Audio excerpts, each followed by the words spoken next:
అందరికీ నమస్కారం. యాక్చువల్గా ఈ వీడియో పార్టీలకు అతీతంగా నేను మాట్లాడుతాను. ఒక హిందువుగా మనోవేదనతో నేను ఈ వీడియో చేస్తాను. యాక్చువల్గా చెప్పాలంటే జగన్మోహన్ రెడ్డి గారు ముఖ్యమంత్రిగా ఉన్నప్పుడు ఆయన హిందువు కాదు కాబట్టే హిందూ పండుగలపైన, హిందూ దేవి దేవతలపైన, హిందూ దేవుళ్ళపైన ఆయన వివక్ష చూపుతానని అనుకున్నాం. నా వరకు నేను అనుకున్నా. కాకపోతే ఇప్పుడు తెలుగుదేశం పార్టీ అలయన్స్ ప్రభుత్వం కూడా అదే విధానాలను అవలంబిస్తుంది. ఏ రాయితేనేమి పండుగ కుట్టుకునేదానికనే విధంగా ఈరోజు ఈ ప్రభుత్వాలు వ్యవహరిస్తున్నాయి.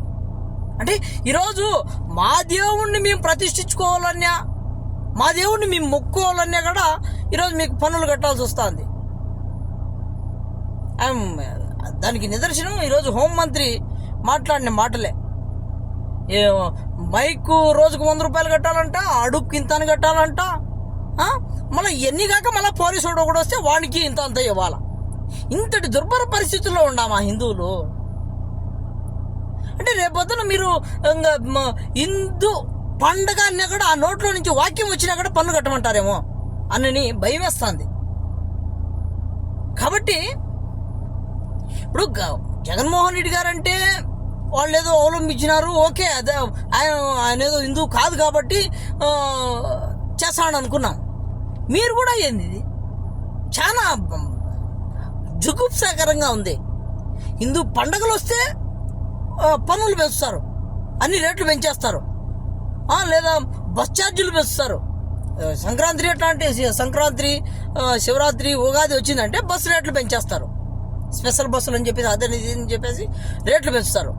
మేమేం పన్నులు కట్టడం లేదా అంటే చెడ్డీ కాడి నుంచి కనీసం కడ్రాయర్ వేసుకునే కూడా దానికి పన్ను కడతాం. మేము ఉప్పుకు, పప్పుకు, బెల్లానికి, ప్రతి ఒక్క దానికి పన్ను కడతాం.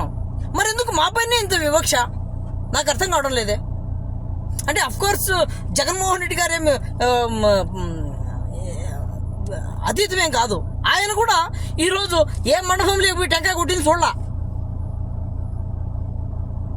కాబట్టి ప్రజలందరూ గమనిస్తున్నారు. ఖచ్చితంగా ఏదో రోజు మీకు తగిన బుద్ధి చెప్తారని నేను ఈ వీడియో పూర్వకంగా తెలియజేస్తాను. Thank you so much. ఎవరేమనుకున్నా కూడా నాకే అభ్యంతరం లేదు. Thank you so much. అలా